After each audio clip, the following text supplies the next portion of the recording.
See, any animal-based fermentation, when I say animal-based fermentation, there are cultures where meat is fermented, literally rotting is considered gourmet. There are parts of the world where it is eaten like that. This is the worst way to eat it, but in those cultures, it's become gourmet because these were cultures which were in extreme cold or removed from the rest of the world for large parts of the year.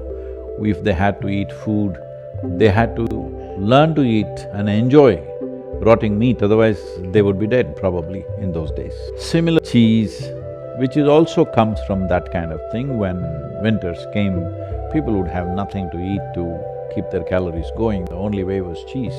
These are all the most terrible things to eat if you are thinking of perception. When we look at perception, the way to look at it is, whatever makes your body heavy and opaque in your experience, makes you feel the body is lumbering to digest that, that's not good for your perception, because body is made like this. If any one activity takes too much energy and effort, the other activities will recede. It's as simple as that. Suppose you're using your phone, playing too many videos, when you want to make the call, there's no power, the battery's out. It's just like that. You're using it too much on one level, another level goes down. So to keep the digestive process being a survival process, to keep it at where it should be, nothing more, nothing less, is important. Some fermentation will multiply the gut biome in many ways.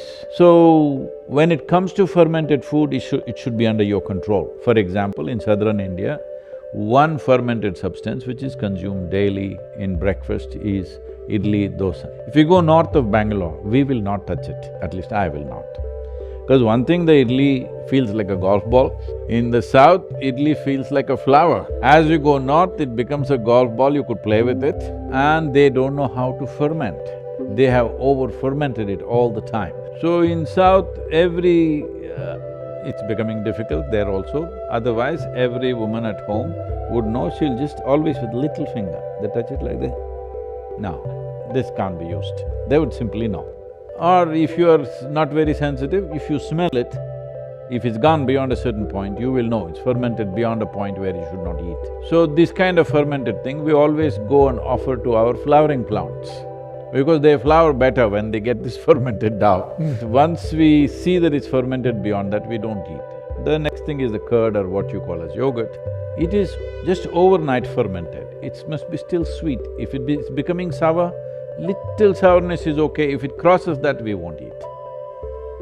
Because if you ferment it beyond a certain point, then it creates a biome of its own, not support your biome.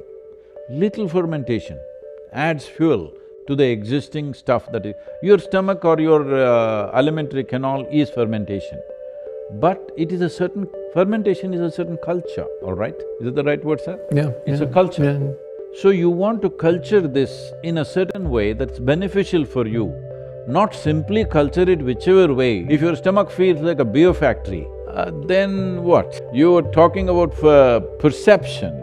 Your stomach should send signals to become more and more alert and sharp. If it makes you like this, then where is the perception? So one thing is, any animal food which is fermented, we normally don't eat at all.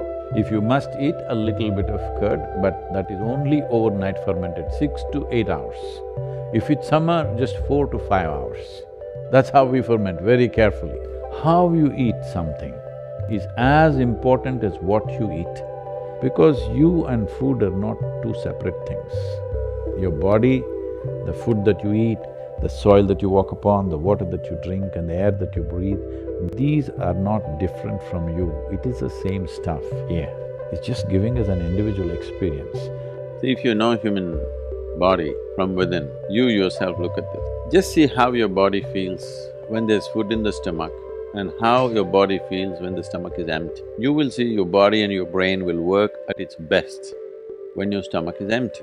Food is constantly being processed in your digestive system. A certain amount of energy naturally is gone there, so both your brain and body will not function at their best. You may not feel lethargy because you're eating small meals, but you cannot stop the digestive process. When digestive process happens for every other animal after they eat, they sit down because there is not enough energy for other things. Whether carnivorous or herbivorous animals, after they eat, they sit down. And that is a natural need within a human being also. After he eats, he would like to sit down because there is not enough energy for other things. Now you think by eating small meals through the day, you can be active throughout the day. You can be, but not at your full potential. If you want to be at your full potential, you must keep your body and your metabolism of the body in such a way, whatever you eat, within 1.5 to 2.5 hours, your stomach must be empty. This is what yoga always insists. Within an hour and a half to two, your stomach should be empty. Stomach being empty does not mean hunger. Only when the energy levels run down, you feel hunger. Otherwise, stomach must be empty. Only when the stomach is empty. Stomach means stomach bag, the food would have moved to other areas of the intestine. In the intestine, the process is very different. That's not digestion, that's assimilation. There it doesn't take much energy. It's a digestive process. When the food is in the stomach bag, at that time it's best you keep your activity at low. Now throughout the day, if there's food in the stomach, then you bring down your whole potential of life. One more aspect, when there is food in the stomach, when the digestive process is happening, the excretory system shuts down almost, 80% of it shuts down. When I say excretory system, it's on the cellular level. The purification of the body is happening, that will shut down at least 80%. Or in other words, all the impurities which had to move out of the system will not move out, which will create various problems for you over a period of time. Establishing and maintaining healthy habits is not just about extending lifespan, it's about enhancing the quality of your life. Each positive choice has a ripple effect, bringing many benefits and inspiring more changes. Here are some of the rewards of cultivating healthy habits. Energy.